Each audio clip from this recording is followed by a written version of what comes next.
Yeah. It's about time, ladies and gentlemen. It's a big, give me a round of applause, so cute. It's about time, man. That's how the culture got started, man. We wanted to tell our own stories, have to be. Right. They take our stories, they remix it, they add to it what they want to it, they take it, they dilute it. But this is one round of applause. This is the one that got us aroused when we were young men trying to get into the... Keep the applause going.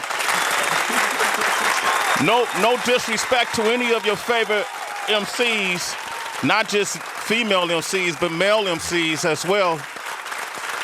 This was before the Remy's, the Nickis, the Lil Kims, the Foxies, the Laurens. You name them, this is before them.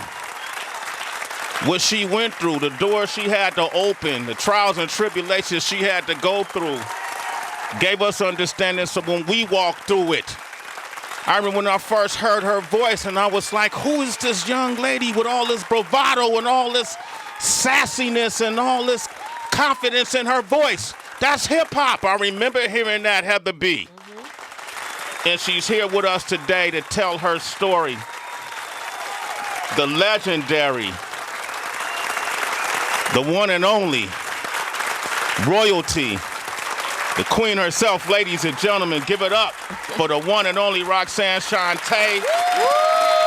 Lolita Chante Gooden. She's here, ladies and gentlemen. She's here. Thank you. And she brought a beautiful young lady with her breakout role starring as this celebrity royalty in hip-hop culture. The one and only Chante Adams is here. Yeah.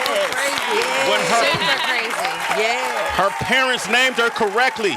Yes, they did. They knew this role was going to be a possibility. Yes, they did. So they named her after you. You know, first of all, thank you for being at the show. You know, I've admired you.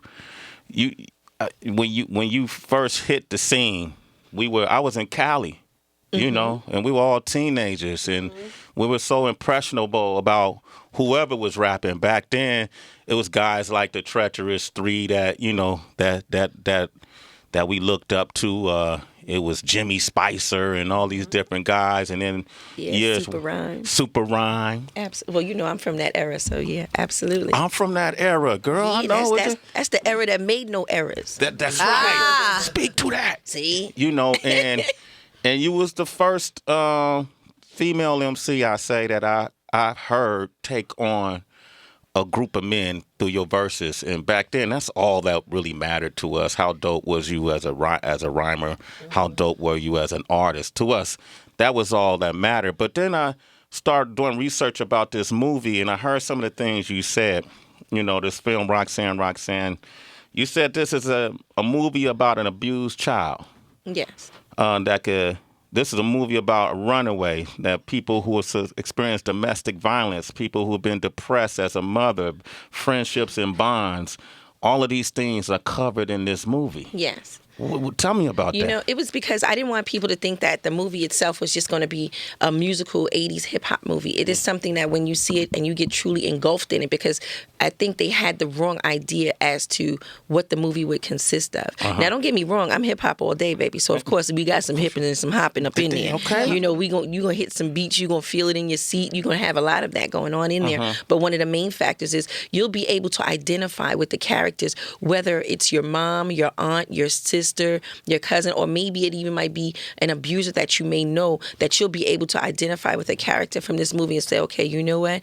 I see that there is light at the end of the tunnel. I see that there's something positive can come out of this. I see that if I don't give up or give in, that this is what will be given in the end. You know, so yeah, that's that little hip hop in me. I had to make it rhyme. You know, I can't help that. She got bars. I can't help that. I can't help Run the beat. I can't help that. I can't help that. Okay, hold on. We're going to have the DJ throwing a beat. Don't do that. Help that. Okay. That's that Nipsey Russell syndrome. That's what it is, right? You got to rhyme. Let me ask you this. At the time that the business was still relatively new for us. Yes. You know what I mean? And when you hear the story, you hear the story about you walking past Marley Marl and Ty, you know, and they were discussing this UTFO song, Roxanne Roxanne. Was it really that, or what? How did you start rapping? I was already a well-known battle rapper in the projects, and the day that I did Roxanne's Revenge, see, I didn't meet Ty until later on. Okay. Tyrone came into my life through Marley later on as management and everything else. So that's how I met Tyrone Williams. Okay. I didn't meet Ty in the projects. I met Marley was actually in his window, and I knew Marley my whole entire life, you know, because I grew up with him. So he was like, he called me out the window and said, listen, I got this beat up here. I want to hear you. I know that you can freestyle. You know, I need to hear you do something on this beat. And I was like, all right, that's cool. But I also heard that you work at the Sergio Valente Jean Factory, and I need some jeans, you know, and in the projects, fair exchange is no robbery. So it's like, you know, it's a full barter system, you know. So I was like, so I'll do that and you do that. He's like, all right, well, come on up here and do it. I was like, look, I only got 10 minutes and I have to do my laundry. He's like, well, if you're as good as you say you are, then 10 minutes should be enough. I said, all right, let's do it. I put my clothes in the laundry, ran upstairs to his house. He was playing a Big Beat, which was boom. Exactly. Exactly. Oh, I'm loving that. See? And so once he did that, I put the headphones on and he was like, the topic is going to be, you know, Roxanne Roxanne. And then as soon as I heard it, I was thinking about the timing and my part came in and I just started like from right there. And I was like, all right, well, my name is Roxanne. Don't you know? I just a cold rock a party and I do this show. See, look at you. Y'all not going to give me up here doing that. Y'all not going to give me up here doing that. Y'all not going to do that to me.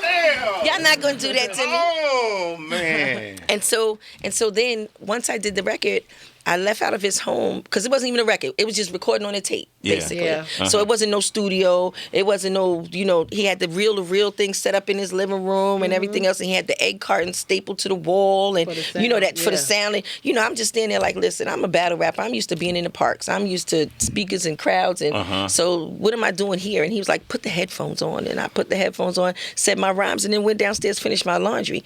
The next night, he played it on a radio station, which was WHBI. He played it on HBI. Everyone heard it. Now, that's at a time where when you went home at night, this came on after midnight, times when people were still very respective in their household. So you couldn't just turn your radio on at midnight. Yeah. You couldn't blast music when you wanted to at midnight. You still had to be quiet in the bed or even sleep at midnight. So instead, there was a whole process to even getting hip-hop music at that time. You had to listen to the radio, tune it in, fix the hanger, aim it towards the window. Because, you know, we live in Queensbridge, so the bridge is right there, so you get nothing but interference. So once you find a little clear spot, you get your radio, you turn it that way, and you record it quietly. And then you play it back later. Wow. So so you couldn't be up all night. There was no headphones, there was no iPhones, there was none of that. You know, you at the radio like this, like, please don't make a lot of noise. And you recording and you listening to it. And that's why the desire and the love for hip hop was so strong. I mean, it's still strong today, but I think it's so easily accessible as so many things are today that you don't go through the process of really trying to achieve it the way you had to then. Like, we were even talking about fans. We were talking about the fact that fans today are a click. They can like you with a click and dislike you with a click. Back in the days, they had to write a letter, get a stamp, put it in the mailbox, and then that anticipation of waiting for you to answer because you were a fan. And then if they got a response, you had a fan for life.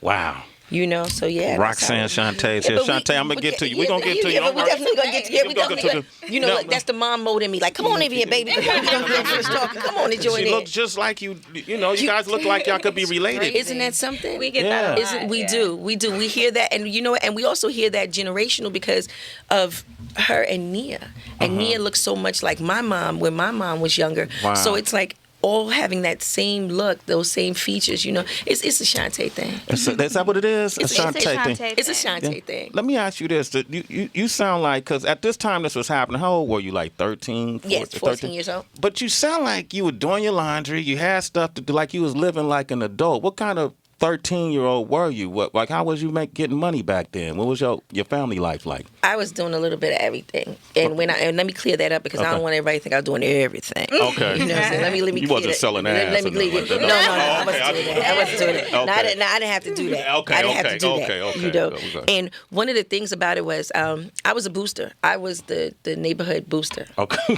Yeah, I was. Now, for some of you who may not know what a booster is, let me tell y'all what it is. It's a classy job in the hood. There ain't no ass involved. Okay. This is all mental. This is all up here. Yeah.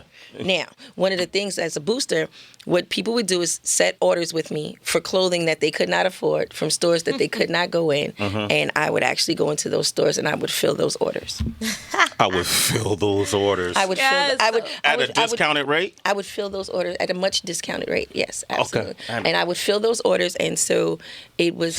That's what I did. And people would say, well, why would you say that? Why would you want people to know that? Why would you do that? Because somewhere right now there's somebody who is doing something that they should not be doing, and I need them to know that, everyone has a story. And that does not have to be your continuous story. You could be in a place in life right now where you're doing some things that you don't want to do, but you do not have to continue to do those things because you can change. Life can change for you. You just can't give up on yourself. And so that's what I represent. So, yeah, I was a booster. Yes, I was. I was a tag popping, clothes folding, bag stuffing. You ever get caught? Right. Almost. And almost was good enough for me. I was like, okay, well, you know what? I think maybe I need to rap now because, rapping from in there is not going to work. Okay. I got a ton of questions because I was on the West Coast when your rise was happening, right? Okay.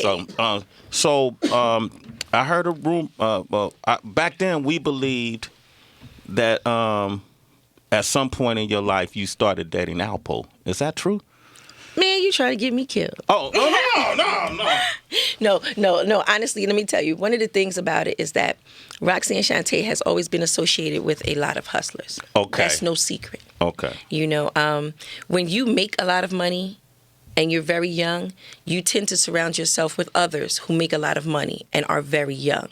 And at that time, if you were not hip-hopping, you were hustling. There was no other type of career where you can say, I'm going to have $5,000 in the morning. You're going to have $5,000 in the morning. And they'd be like, well, you know what? I'm going to have $5,000 in about maybe an hour. Okay, cool. So what we going to go do? Oh, we're going to go and buy elite scooters tomorrow morning. All right, cool. So you're going to buy, what color scooter you going to buy? I'm going to buy a red one. Okay, I'm going to buy a blue one. Now let's go up to Dapper Dan's and buy outfits to match this. I mean, you can identify with that. You go and you say, okay, look, now I'm going to get an outfit to match these scooters. And then the next day you crash the scooters and you just keep walking away from it. You be like, all right, cool. Let's just go and do something else. Just leave the scooters. But you know what it is? The thing about it is that everything in life in the 80s seemed very temporary. Yeah. People say, well, why you guys didn't, save for a rainy day? It's been raining on us our entire lives. So we don't know about saving for a rainy day. How can you save for a rainy day when you're walking with clouds above your head your entire life? All you want to have is a nice umbrella.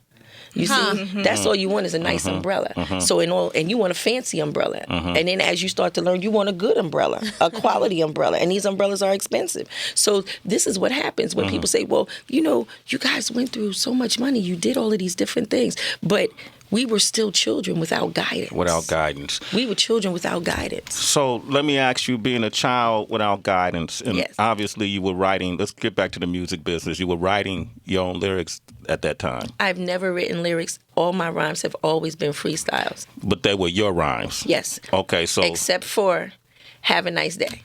Except Have a Nice Day. Except Have a Nice Who Day. wrote Have a Nice Day? Big Daddy Kane. Because I came back from overseas, and while I was overseas, KRS-One had came out with The Bridge Is Over. Now, when you're overseas, it's not, again, absence of internet, absence of cell phones. Yeah. So nobody could send me that and tell me, like, yo, guess what happened? This is what's going on. So as soon as I landed, I remember the limousine driver picking me up, and he was like, hey, how you feeling today? And I was like, I'm okay. And he was like, yeah. Have you heard this? Roxanne Shanté is only good for steady. Oh my God. And I was like, who is that? And they was like, oh, that's KRS-One. And I was like, but why is he saying that about me? Like, because I'm a battle rapper and I'm fine with that. But I just needed to know what made him do that. Like, what did y'all do while I was overseas that I done came back to a war? Yeah. Right. When I left, everything was peaceful. Like, we just performed in the Bronx. Right. Now, how did I come back? The bridge is over. Shan has got it. You know what I'm saying? Yeah. Shan's telling them to kill that noise. I said, hold on. All of this happened in just a matter of two. Because back in the days, if someone said something about you in the morning, you had a response by the afternoon. You had to. Ooh. You couldn't let a day go by. There was no time in between. It was like almost if somebody punched you in the face, you got to punch right back. Right. You can't say, okay, I'm gonna go home, learn how to fight, then I'm gonna come back and punch you in the face. No, you'll never win like that. That's not how it happens because that whole time you've lost. Yeah. And the word has spread. Yeah. So now it was like you had to respond. So when I came back home, they already had 4 records already in. Wow. And I'm like, what is this? South Bronx, kill that noise, the bridge is over. Yeah. I'm lost. So I said, who is this? What happened? And they was like, oh yeah, that's Kane's friend. Kane who? My Kane? Because I automatically, when you're the queen of a crew. Yeah, the juice crew. Yeah, the juice crew. So when you're a queen of the crew, everybody is yours. My biz? Yeah. My Shan? Yeah. Who's Shan you talking about? Not mine, So I'm like, my Kane? I was like, get Kane on the phone. He was like, yeah, Shani, I know you heard it. I know, but listen, I know you was overseas and everything, but I got something for you, that's my man, but you my sister. And stop screaming, Shani, it's all right. Stop screaming, Shani, it's okay. No, Shani, listen. Shani, I don't like it when you yell. He just yelled on him all the time. Yeah, because I'm yelling the whole, and I'm in his ear like. and Kane has that soothing, cool voice. So he's like, even when he just wakes up out of sleep, he's like, no, Shani, that smooth operator voice. That type of voice you want to hear in the morning, like, how many eggs you want?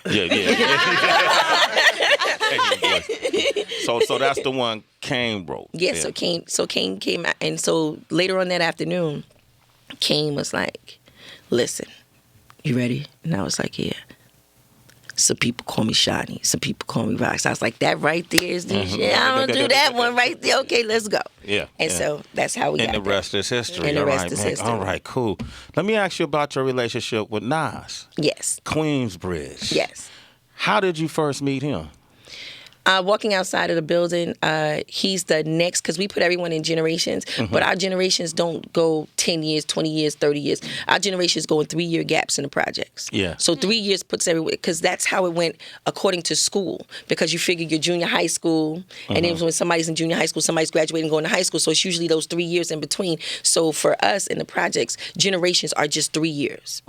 Because you'd be like, nah, that's from my sister in them generation. Nah, that's from my brother in them generation. And instead of going like mother, grandmother, and so forth and so on. So he's the next generation under me, which is that 3 to 6 year, generation. And he was like, I said, listen, I was doing a show, and he was like, yeah, we want to get on stage with you. And I'm saying, like, listen, under my belt right now, I got Biz, Kane, Shan, like I got some greats. Yeah. So if you get up here and you not great, you're gonna mess up my record. And I need to make sure that I keep this winning record. And if you're not good, then I'm gonna fuck you up. And you already know, like, I don't have a problem with jumping out the car and fighting. And see, I never told Nas's story. Nas told the story first because I'm not a person to go out and say, I did this for this one, I did that for that one, because that's not how you receive the blessings from the universe. You don't get blessings by bragging on the things that you do for people because you expect to get things in return. Yeah. That is not how you do it. That is not how it works. Because you can have a person who goes out here today, gives away $1 million, but if you post that and you talking about it every second that you're doing it, the universe doesn't understand that and it blanks out, so it doesn't count. Not saying it doesn't count for the person you give it to, but it doesn't count for the fact of your spiritual soul. Yeah. So I do things without speaking. I don't do things for the accolades. I never did hip hop for the accolades. Yeah. And so when people say you don't receive the accolades that you should, people don't talk about you like they should. I said, yeah, but I'm so good with the universe that I'm a 2-time breast cancer survivor. I have a movie that's out. I haven't made a record in over 30 years. I made 2 albums in 30 years where people are making 30 albums in 2 years. If that's not a blessing from the universe, I don't know what is. Beat breast cancer twice. Yes, sir. I remember you used to do the fun, kind of like the events around it. Yes, I do. I still do the pink ponytail events every year. I will change the ponytail to a full pink ponytail. I will rock it for the entire month. I am a survivor. I post up my scars on Instagram. And the reason why I did that is because, I post up a lot of different things, a lot of personal things, more things than people would imagine. But I post up my scars on Instagram mainly because I want other women who have these same scars not to feel bad. Yeah. If you have had lumpectomies, mastectomies, you've had, you had to go through biopsies and different things like that, and you're scarred up, I want them to be able to say, okay, listen, you know what? You see so many perfect boobs out there and so many perfect breasts. It's like, all right, listen, I'm putting mine up here, stretch marks and marks. Yeah, some of those are stretch marks, some of those is marks, but just they're all there. And what they are beauty marks. They are the beauty of surviving. Yes. And I wanted women to be able to walk proud with that and not feel, because sometimes that turns women away from getting the help that they should get, or even going to seek that, is because they feel like, no, I don't want to know because I don't want to have to go and get them cut off, or I don't want to go because I don't want them to put no scars on it, because they feel the pressure of, you know, the Instagrams and the boobs and all of this other stuff and everything else. So they don't want to do that. So instead, I put my scars up every year. Like, listen, these are the beauty marks of surviving. And we have survived, ladies. And you need to be proud of that. You need to understand where you are now. Like, you've been chosen. Not everyone survives. And not that, you know, God is picking who he wants to. But the fact is, it has a lot to do with how you mentally accept it. So I'm like, listen, just walk with it. Let's do it. You know, I'm buying bras 2 different cup sizes, but that's what it is. Yeah. Hey, man, there you got it. Roxanne Shanté, ladies and gentlemen. I'm going to get to you, Chante Adams. Okay? She's like, for you, because we all, and Heather can speak to this, because she's somebody who... Yeah, that's my girl, Heather. Heather B. Yeah, but let me tell you, when we walked in, we started to get into real family talk, and she was like, yeah, let me just tell you, Horse said hi. And I was like, hey, yeah, what's going on? She's like, girl, you know, he had where? I was like, okay, yeah. And she was like, yeah, we are too. I was like, okay. she was like, I guess she was letting me know, like, listen, Mike's is on. We are at work. We at work. Yeah, we at work. Don't do that. Yeah. Yeah, we all got some history. Let me ask you this, because the early artists to me were like almost the guinea pigs, for lack of a better word, when it came to how we handle our business. We weren't aware of the business. We weren't aware of the different outlets to make money, whether it's publishing, licensing, merchandising, whatever. However you make money, we weren't fully aware. Did you make money during that time with the music you were selling, or how was that handled in your opinion? How were you handled? No, I didn't. I made money from shows, and I don't think I was even properly compensated in that fact. You know, I was told that when you do a show, everybody is supposed to get paid the same, no matter who's who. Yeah. So, but it didn't bother me, because at 14 years old and you're making thousands of dollars, you know, if you go home with just a couple of $1,000s, you're like, okay, you know what? I'm 14 years old. This is a lot of money. I can still buy sheepskins, bubble jackets, herringbone chains. Everybody has Wonder Woman bracelets. Like, you know, so we're good.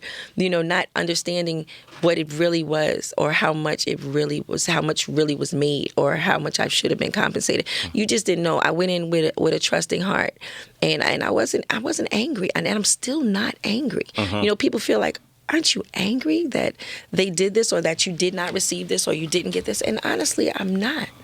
You know, and I can't even explain why I'm not angry, because I'm not. You're not. I'm not bitter. Like, I'm that fun aunt that shows up at the barbecue, that when new artists see me, they're happy to see me coming, because I don't have that old school anger. Like, I come in like, hey, get the spades, get the cards, come on, let's go. I got some barbecue sauce in my car that I just made. It's spicy. Don't you know what I'm saying? Yeah, it's spicy. It's spicy.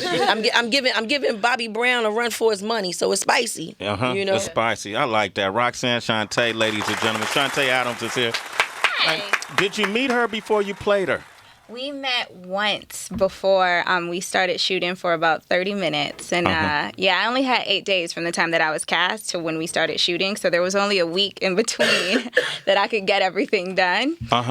So we packed everything into that week. We had one meeting, and I just remember sitting so nervous, almost shaking, because I could hear her heels clicking down the hallway. And I was like, I'm about to meet her, like almost hyperventilating. And she came around the corner with the biggest smile and was just like, you look just like me. We did such a great choice, and that just took so much pressure off me. I was like, all right, let's do this. What about her did you find at her tender age? Because you had to obviously study her at her younger age. That's a quality that you went, I need to take that. Maybe I could adjust my game based on her. I mean, just being in the industry and sticking up for yourself. I had just gotten to the industry, that week that I was cast. It was my first job coming out of college. And just the way that she carried herself, even as a 14-year-old, you know, I was a shy 21-year-old, still a shy 23-year-old right now. So definitely took some notes from 15-year-old Chante and still taking notes from present-day Chante. She's amazing, Absolutely. man. Roxanne Shanté, Chante Adams, Roxanne Roxanne premiering this Friday. It's going to be on Netflix. Real quick, we got a couple callers I'm going to get to. Troy, what up? Troy in Philly. Go ahead, Troy. Go ahead, What's Troy. up, y'all? What's up, Shanté? I'm about to give Sway a lesson. On y'all. Oh, I love I that. bet you he don't know y'all started in Philly on Pop Art Records. Absolutely. Lawrence Goodman, Steady D. That's right. Steady Popular D, Cool Street. C, Hilltop Hustlers. Hilltop Hustlers. Yeah. Please believe it, baby. Absolutely. Shout out to Well, I Cool ain't know C, that. too. Yes. You Cool. got Okay. it. The grammar is life. Okay. You're mistaken, by the way, Troy, but I like that. Go ahead.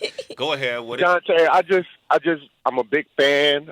Thank you. Your raps was the first raps me and my friends, cousins, we memorized. Like, that was my era in the hip-hop. I was like, I think like 10, 11 back then.